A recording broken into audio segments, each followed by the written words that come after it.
Meditação diária, 1º de fevereiro. Adversidades. Nós nos sentíamos diferentes. Somente após a rendição, somos capazes de superar a alienação da adicção. Mas vocês não entendem. Explodimos, tentando nos justificar. Sou diferente. É realmente muito difícil para mim. Usávamos essas frases repetidamente em nossa adicção ativa, tentando fugir das consequências de nossas ações ou evitar seguir as regras que valiam para todos os outros. Podemos ter reclamado dessa forma em nossa primeira reunião. Podemos andar nos lamentando assim ultimamente. Muitos de nós nos sentimos diferentes ou únicos. Como adictos, podemos usar praticamente qualquer coisa para nos alienar. Mas não há desculpa para deixar de aproveitar a recuperação. Nada pode nos tornar inadequados para o programa. Nenhuma doença fatal, nem pobreza, nada. Milhares de adictos encontraram a recuperação, apesar das adversidades reais que enfrentaram. Através da prática do programa, sua consciência espiritual cresceu apesar das adversidades, ou talvez mesmo em função delas. Nossas particularidades e diferenças são irrelevantes quando se trata de recuperação. Abrindo mão delas e nos rendendo a esta maneira simples de viver, certamente descobriremos que nos sentimos parte de algo, e isso nos dá forças para caminhar pela vida, com adversidades e tudo mais. Só por hoje, abrirei mão de minhas particularidades e seguirei princípios de recuperação que tenho em comum com tantos outros. Minhas adversidades não me excluem da recuperação, elas me conduzem a ela.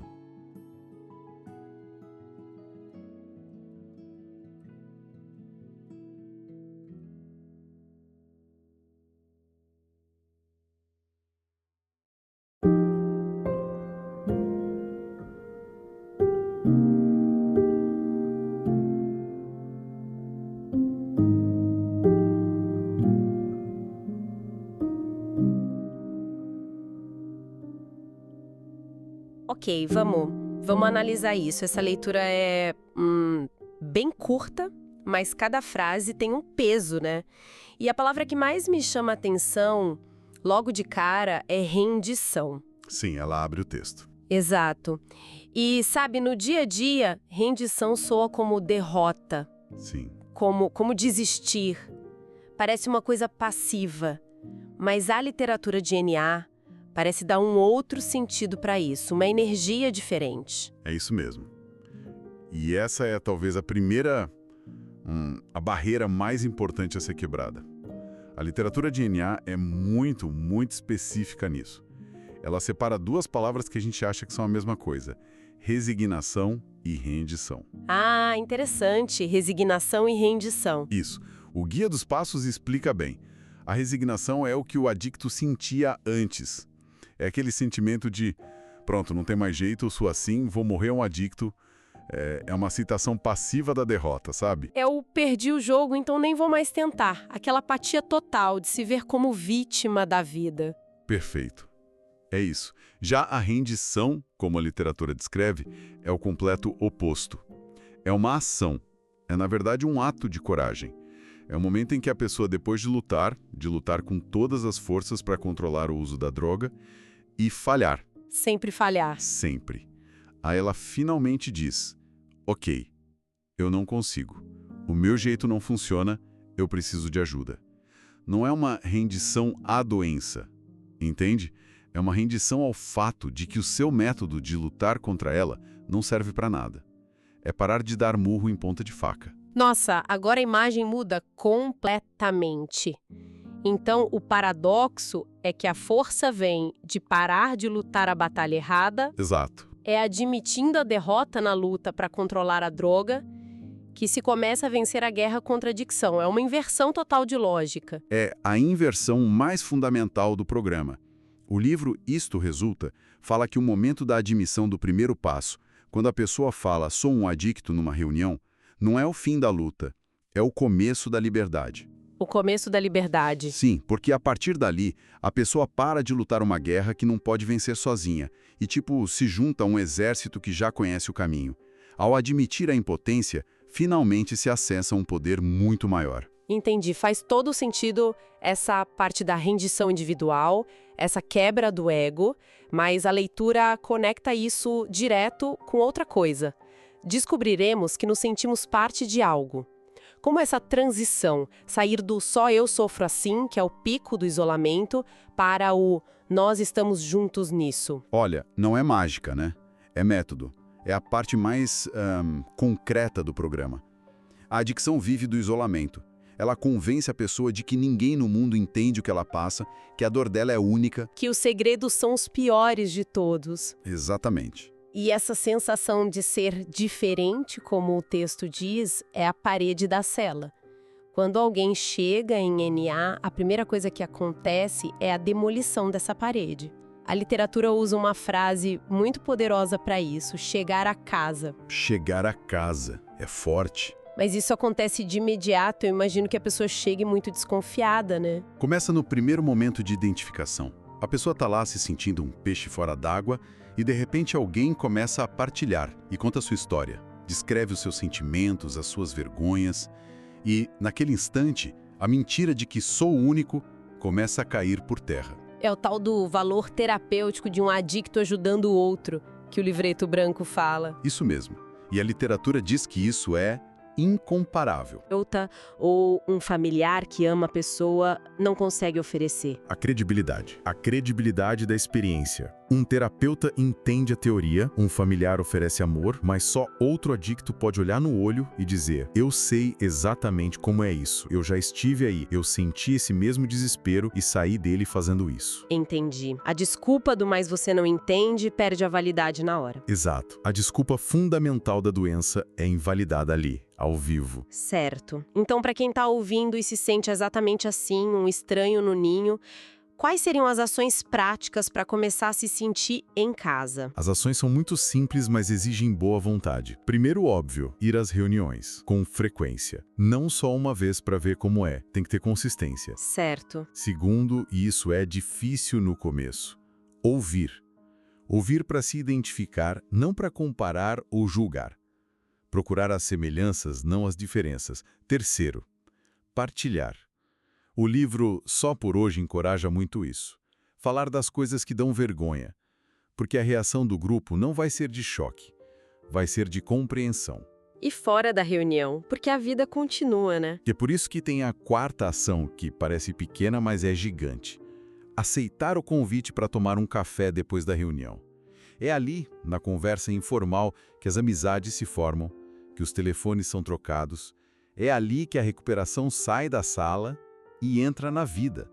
O sentimento de pertencer se aprofunda nesses momentos. Isso nos leva ao ponto que eu acho mais radical da leitura.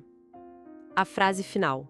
Minhas adversidades não me excluem da recuperação, elas me conduzem a ela. Isso é o contrário de tudo que a adicção ensina. Totalmente. A gente aprende a usar qualquer problema, uma doença, falta de grana, o que for, como desculpa perfeita para usar a droga. Como, na prática, alguém transforma essa dor toda em combustível em vez de justificativa. Isso vai no coração da doença e da solução. A literatura de NA não romantiza o sofrimento de jeito nenhum, mas o reconhece como uma ferramenta. O orgulho e a negação são os maiores obstáculos. Um adicto com a vida mais ou menos controlada... Ele raramente busca ajuda, né? Porque ele ainda acha que uma hora vai dar certo. Exato. Ele ainda tem o que a gente chama de reservas. A ideia de que um dia eu vou conseguir usar de boa. E o que as adversidades fazem? Elas acabam com essas reservas. Uma doença grave, a pobreza, perder a família. Essas coisas quebram o orgulho de um jeito que nada mais consegue.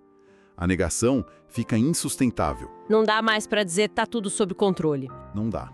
E é o que o texto básico diz. Em desespero, buscamos ajuda entre nós em Narcóticos Anônimos.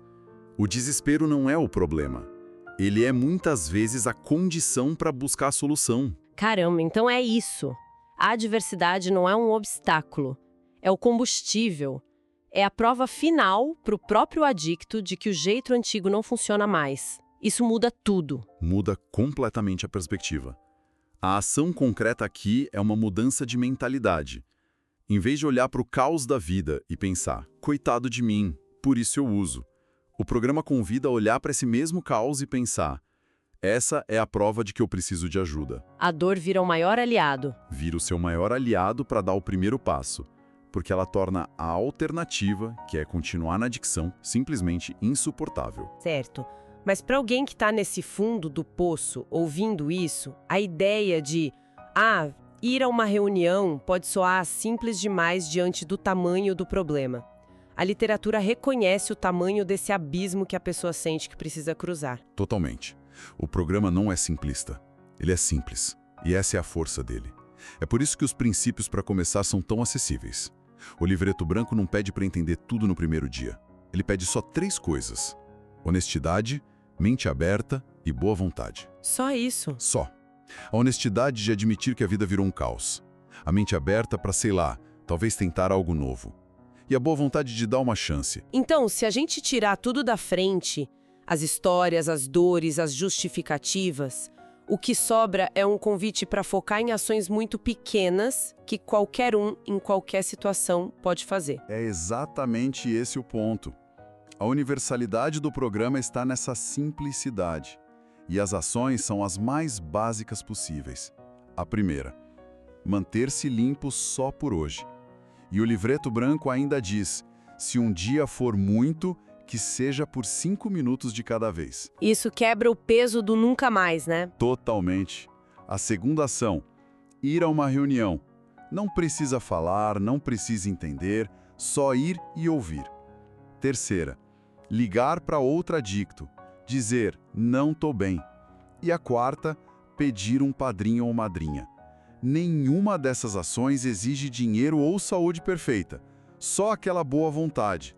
É essa simplicidade que faz as particularidades e diferenças irrelevantes, como a leitura de hoje conclui. A porta de entrada é do mesmo tamanho para todo mundo, né? A conversa de hoje mostrou bem como a rendição e até o desespero podem ser o ponto de partida, né?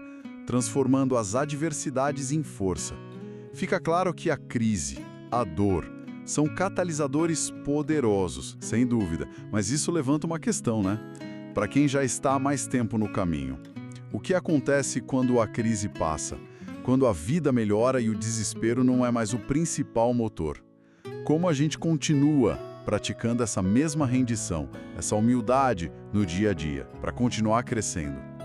Fica essa reflexão. Queridos ouvintes, ficamos por aqui. Lembrem-se, mais será revelado. Tamo junto. Só por hoje, funciona.